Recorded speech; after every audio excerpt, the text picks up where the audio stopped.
두 분 말씀처럼 그 김용현이 얼마나 애지중지했겠습니까? 그 사령관들을. 근데 그 중에서 하나 곽총근이 어떻게 보면은 네. 이제는 다 마음을 바꿔먹고 김용현과 윤석열을 공격하는 진술을 하게 된 거 아닙니까? 그게 사실에 가까운 얘기일 것이고 그러다 보니까 김용현하고 또 같이 잘 지냈던 김성훈이라는 자가 경호처 차장으로 지금 남아서 어떤 얘기를 했느냐? 한겨레 신문에 따르면은 경호처 회의 때 곽종근 전 사령관이 환청을 듣고 엉뚱한 소리를 한다고 말했다고 하는데 참 이게 대리인단과 똑같습니다. 우리 조지호 경찰청장한테 선망하더니 곽종근도 제 말하니까 환청 들었다네요. 네. 그러니까 이제 환청은 본인이 지금 듣고 있는 것이고 정말 우리가 듣고 있는 이 기사가 환청이었으면 좋겠다라는 생각이 들고 저는 진짜 좀 화가 나는 게 뭐냐면 그래서 이제 국가의 지도자가 되기 위해서는 이 준비하는 과정에서 내가 만약에 집권을 하게 되면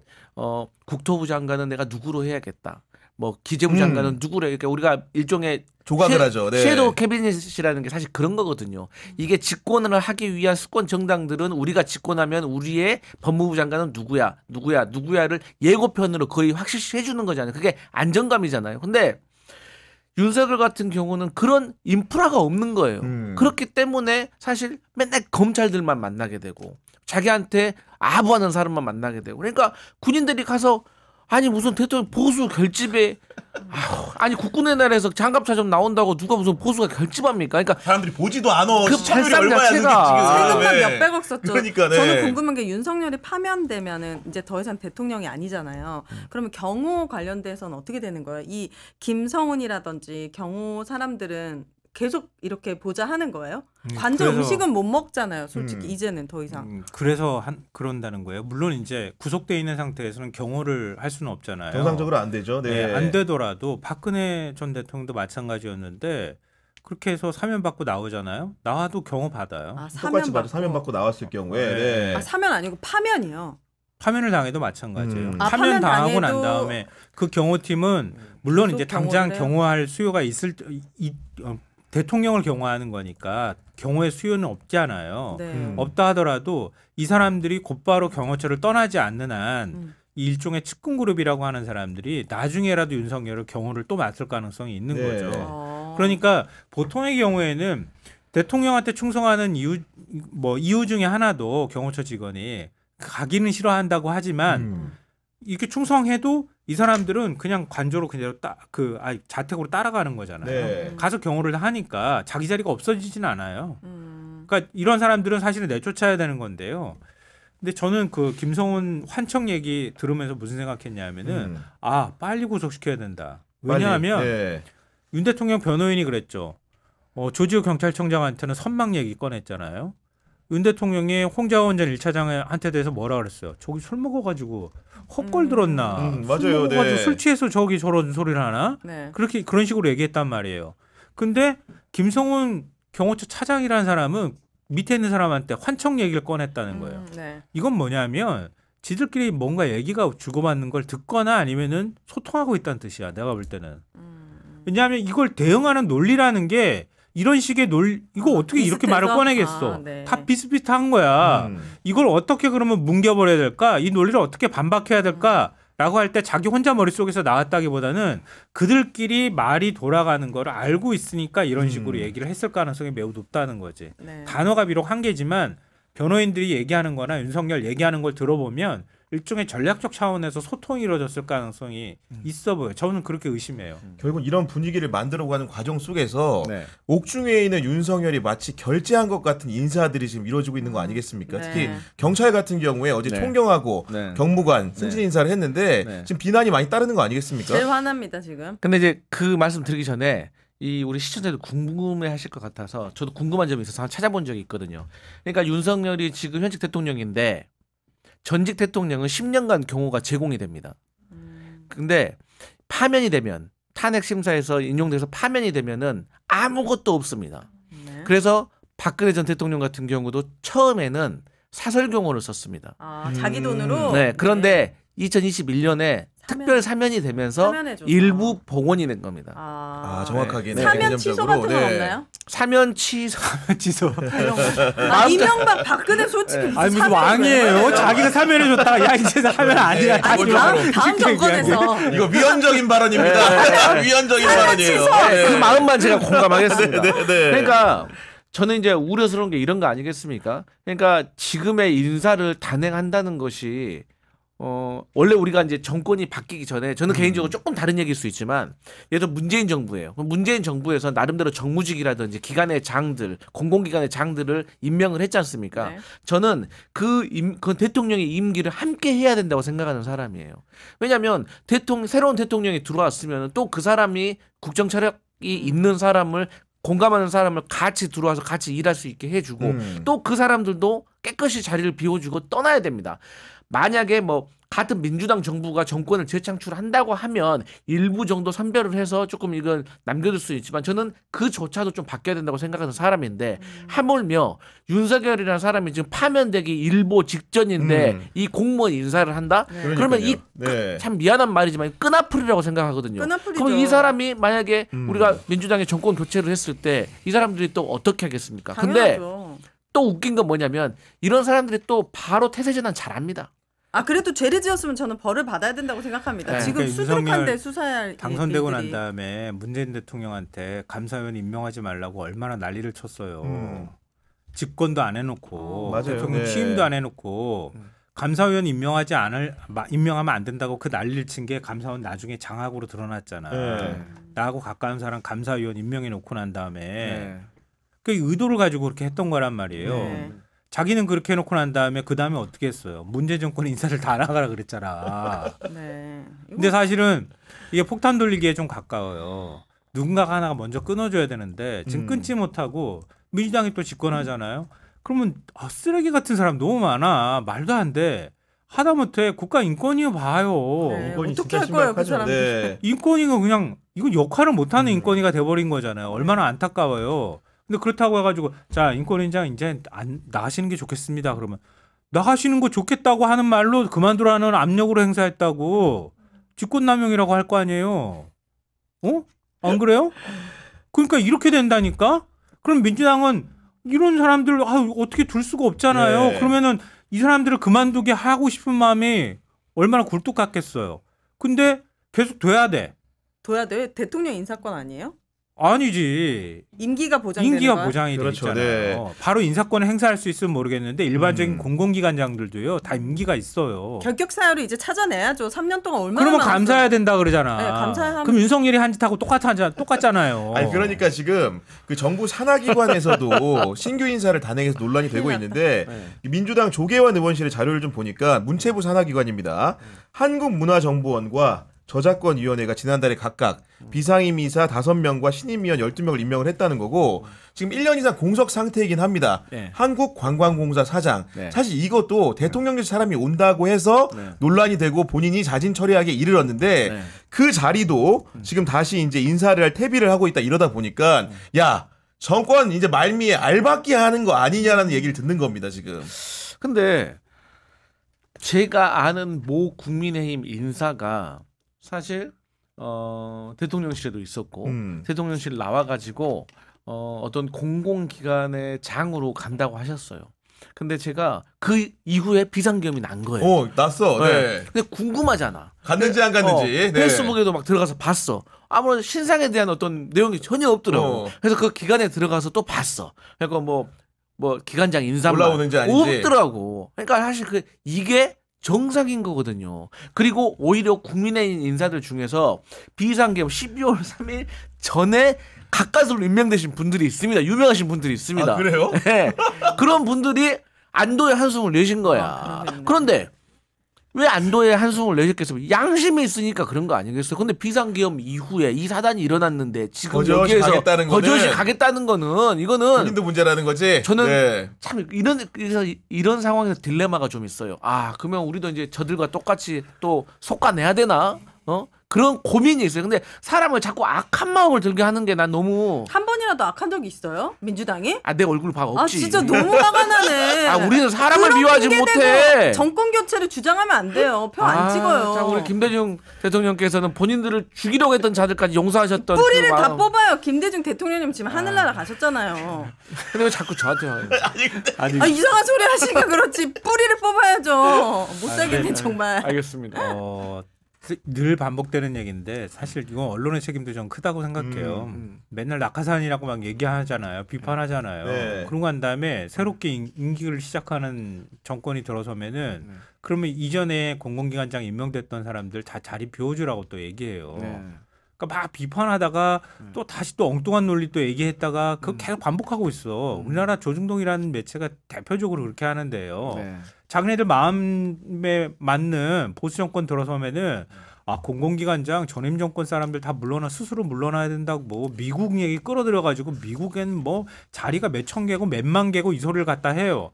그런 다음에 민주당이 만약에 집권하잖아요. 그러면 어디 감히 임기가 남아있는 사람 다 끌어내냐고 그딴 소리를 한단 말이에요. 그래서 사실 참 어려운 문제인데 진짜 선례를 남기라고 얘기를 하고 싶지만 민주당이 이렇게 알박기 해놓고 난 다음에 다 빠져버린 그 자리를 민주당이 들어섰다고 해서 아 그러면 임기 끝날 때까지 잘 자리 보존하고 계세요? 그렇게 말하기도 참 어렵고 네. 정말 진짜 이건 다른 고도의 정권도 정치적 아니고 기술이 필요한 것 같고요. 윤석열 정권이었잖아요. 내란범인데. 근데 뭐 그들은 또 그렇게 생각하지 않는 거예요. 네. 왜냐하면 이건 또 밥그릇이 걸린 문제라. 근데 왜냐하면 이게 되게 흥미로운 게 작년 총선 때요. 그때 국민의힘 의원들 자리 비워준 사람들이 있었어요. 그럴 때 공공기관장 자리가 164곳이 비어 있다. 네. 그렇죠. 너들이 갈 자리가 저기니 맞아. 그렇죠. 그랬었어. 좀 예. 자리 좀 양보해줘라. 그래. 이렇게 얘기를 했단 말이에요. 네. 그리고 국회의원 자리 양보한 사람들이 다 공공기관장으로 낙하산으로 다 꽂혀버릴 거다. 네. 일부 꽂힌 사람도 있잖아요. 네. 근데 그렇게 했는데 더 웃기는 건 뭐냐면은 그렇게 하고 난 다음에 열심히 꽂으려고 했을 텐데 제대로 인사가 안 난 것 같아. 맞아요. 지금 이번에 인사냈다고 하는 데가 공석이 한 7개월씩 되는 거야. 맞아. 맞아요. 그렇더라고. 그러니까 예. 총선 이후에 인사내려고 이리 재고 저리 재고 사람 집어넣지도 못하고 이걸 하면서 계속 비워뒀다가 갑자기 대통령 탄핵될 것 같으니까 막 갖다 꽂아놓는 거야 지금. 그러면 이거는 이원모 인사비서관의 전행이라고 볼 수가 있겠네요. 그 사람 빨리 뽑아내요.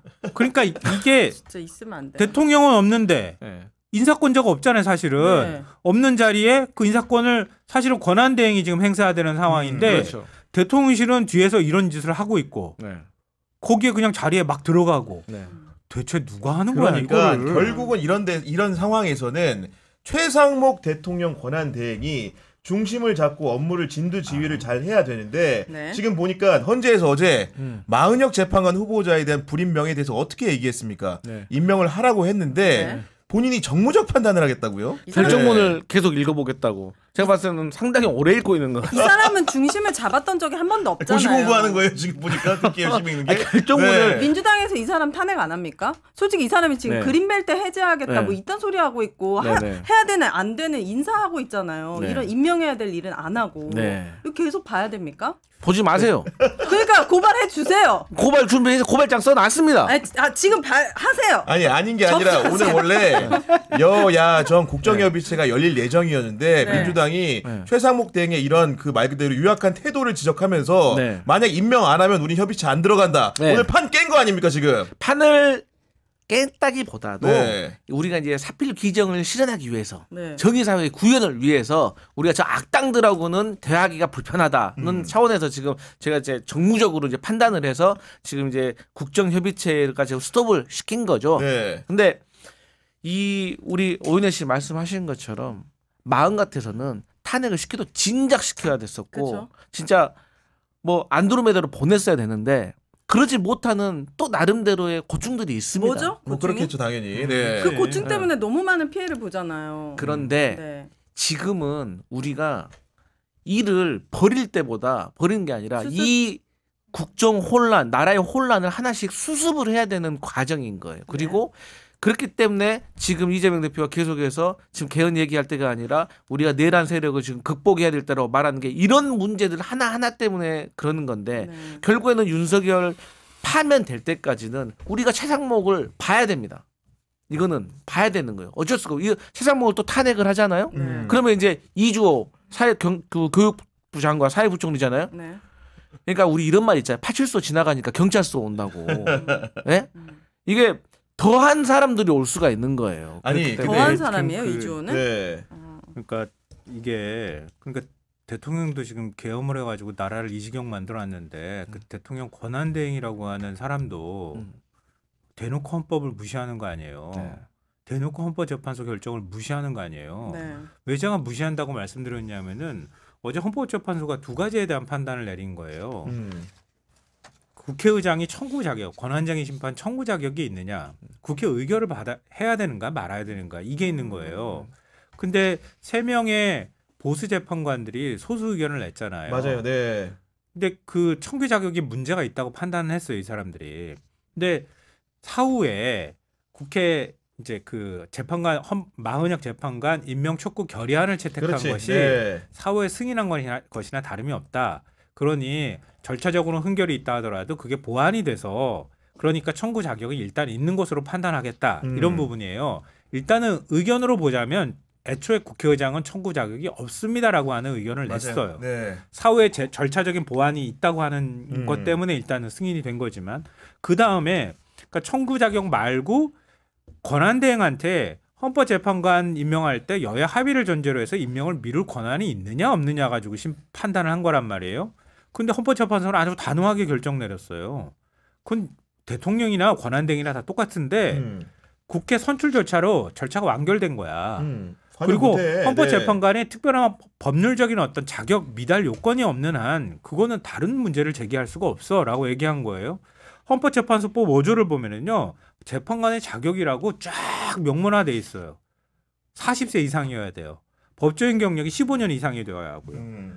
그리고 뭐 예를 들면 금고 이상의 형 받지 않은 사람이거나 이런 조건들이 있단 말이에요. 정당법이나 공직선거법 이런 것들이 정당법상 당원 신분을 상실할 날로부터 3년이 경과되지 않은 사람, 그리고 선거 후보자로 등록한 날로부터 5년이 경과되지 않은 사람 이런 식으로 쫙 돼 있단 말이에요.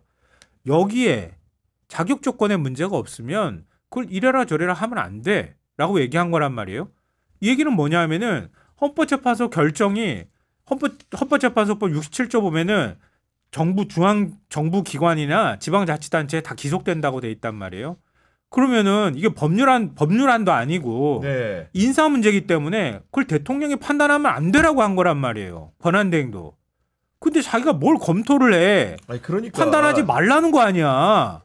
아니 자격 조건에도 문제가 없는 더 건데. 간단한 문제를 말씀드리면 이거 많이 나온 얘기인데 다시 상기시켜드리면 마흔역 후보자하고 그러면 당시에 정계선 후보자하고 어떤 기준으로 정계선은 합의가 된 거고 어떤 기준으로 마흔역은 안 됐냐고 네. 그걸 말해달라 이거예요. 그렇지. 네. 말을 못해. 그리고 두 번째 국민의힘이 자꾸 합의가 안 됐다라고 하는데 아니 합의가 안 됐는데 왜 자기들이 국회법 몇 조에 의해서 마흔역, 정계성 그리고 조한창 이름 3명을 명기를 해가지고 공문을 국회의장한테 보냈냐고. 그러니까 네. 조한창 한 명만 보냈으면 내가 또 이해하겠어. 그러니까 이게 말도 안 된 얘기인 거예요. 아니 근데 그거를 문제는, 권한대행이라는 사람이 대놓고 무시한다는 뜻이에요. 이건 대놓고 헌법을 무시하는 얘기인 거예요. 윤석열이라는 사람이 했던 짓하고 똑같은 짓을 지금 계엄도 아닌 상황에서 대통령 권한대행이라는 사람이 하고 있다는 거예요. 그리고 지금 선관위도 이번에 이제 시끄럽기도 하고 그랬지만 선관위는 헌법기관이란 말이에요. 감사원은 대통령 밑에 있는 독립기관이긴 하지만 행정부 소속이에요. 근데 왜 선관위를 건드리지 말라고 헌법기관으로 만들어놨겠어요. 어제 헌법재판소에서도 밝힌 것처럼 이승만, 박정희 그 이후부터 시작해서 얼마나 부정선거가 많았어요. 그랬던 역사성이 있기 때문에 87년 헌법체제가 선관위만큼은 독립성을 인정해야 해라고 해서 헌법기관으로 만들어 놓은 거예요. 근데 행정부에 속해 있는 감사원이 가가지고 야, 넌 뭐 하고 있는 거야? 선거관리 업무 잘하고 있는 거야? 그리고 들여다보겠다는 거야. 제가 이거 방송에서도 수없이 얘기했어. 안 통해. 그냥 우기면 되는 세상이야. 이제는. 그냥 헌법을 조금 공부한 사람이거나 아니면 우리나라에서 최소한 고등학교만 졸업해도 그 이하 학력을 갖고 있어도 충분히 알 수 있는 일인데도 불구하고 정치적으로 공격하면 되고 우기면 되는 세상이 된 거예요. 이미 이전부터 이런 식으로 대놓고 법률을 무시하거나 한동훈도 똑같은 사람이라고 보는데 이미 법이 있지만 수사권 마음대로 시행령 몇 개 뜯어 고쳐가지고 수사권 다 있어. 이렇게 하다가 또 갑자기 계엄 상황이 되니까 우리는 수사권이 없는데 이딴 소리나 하는 이런 상황이 계속 벌어지는 거예요. 그러니까 법률과 헌법을 계속 무시하는 행동들이 벌어졌고 그 마지막 최종판이 계엄 선포였다. 그러니까 사실은 이걸 바로 세우기가 진짜 더 어렵다는 걸 보여주는 거예요. 문제는 뭐냐면은 이 마은혁 후보자에 관련된 임명 문제 같은 경우에는 네. 중대한 탄핵 심판 결정의 과정에 네. 일부 영향을 줄 수 있는 요인이기 때문에 네. 원칙대로 법대로 하는 게 맞습니다. 네. 근데 이분이 어떻게 얘기했냐면은 네. 정무적 판단을 하겠다고 한 건데 네. 지금까지 민주당 얘기 들어준 적은 거의 없잖아요. 그 얘기는 뭐냐면 여당에서 지금 임명하지 말라는 요구가 강력하게 있는 상황이지 않겠습니까? 그렇기 때문에 그런 정무적 판단을 하려고 하는 공직자의 자세가 네. 이상하다는 거 아니겠습니까? 지금 최상목에게는 강목이 필요하다. 제 고향 남쪽에서 네. 하도 황당하거나 어이없는 소리를 들을 때 하는 말이 있습니다. 너무 가짠다는 말을 많이 씁니다. 네. 아니 정무적인 판단을 한다는 말도 그냥 너무 가짠더라고요. 아니 본인 지가 뭔데 정무적인 자격이 판단을 있냐고요. 해요. 댓글에 사실은 많은 분들이 속보에 대한 궁금함을 네네네. 물어보고 계신데 좀 설명해 주실 수 있는 분 없습니까? 왜 검찰이 네. 공수처를 압수수색한 거죠? 윤석열의 영장 청구 허위 답변 논란에 그러니까 관련해가지고. 그거를 이제 얘기를 네. 해야 되는데 네. 일단은 그 최상목 얘기만 마저 이제 하고 가면은 네, 그 최상목. 최상목이 사실 이런 정무적 판단을 운운하는 것 자체가 보게 되면 저는 그래요. 한덕수 총리도 그랬고 기재부 관료 출신들 흔히 모피아라고 얘기를 하는데 이런 네. 분들의 처신 행태가 약간 집약적으로 드러나는 거 아니겠습니까? 그 원래 사실 모피아는요.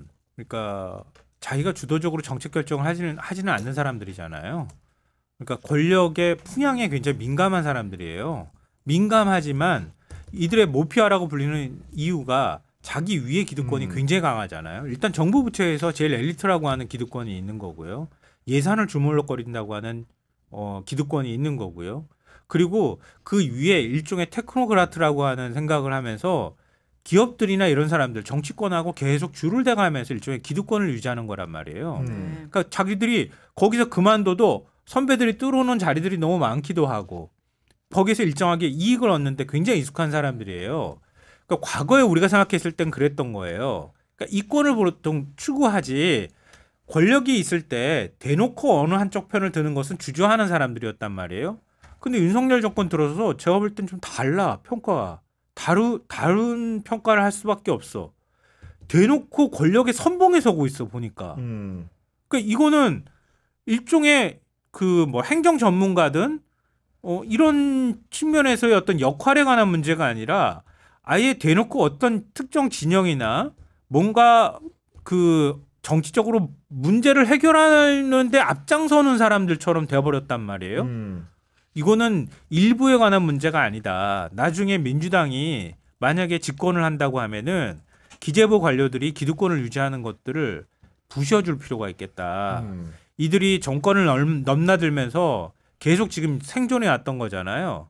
최상목이라는 사람도 저는 박근혜 때 그 미르재단에서 기업들한테 돈을 받을 때 돈을 일종의 뜯는 행위를 한 거잖아요. 그때 경제수석으로 그 회의를 주재했던 사람이잖아요. 근데 사법 처리를 피해갔어 이 사람은. 그 사법 처리를 피해갔다는 얘기는 뭐냐면 당시에 소문 돌았던 게 그거 아니에요. 거기 있었던 일 다 불구난 다음에 혼자 도망갔다. 이런 얘기가 당시에 나왔다고요. 그러니까 책임지지 않겠다고 하는 태도를 보이면서 도망가는 사람이었는데 이번에 하는 행태를 보니까 이거는 앞장서서 헌법과 법률을 무시하는 행동을 하는 거예요. 이 사람은 조사받아야죠. 내란 동조범이잖아요. 그러니까 이런 일종의 기재부 출신들 모피아의 역할을 할 만한 그동안의 그 기득권들을 유지해가면서 일종의 정치인화돼 있는 모피아가 굉장히 무섭다는 거를 한덕수 그다음에 최상목이 보여주고 있다고 보여요. 그러니까 앞으로 민주당이든 어떤 정권이 정권을 잡더라도 이런 인사들은 괜히 DJ도 쓰고 노무현 대통령도 썼다잖아요. 한독수는. 그러니까 그런 사람들 다 버려야 된다. 도려내 버려야 된다고 생각해요.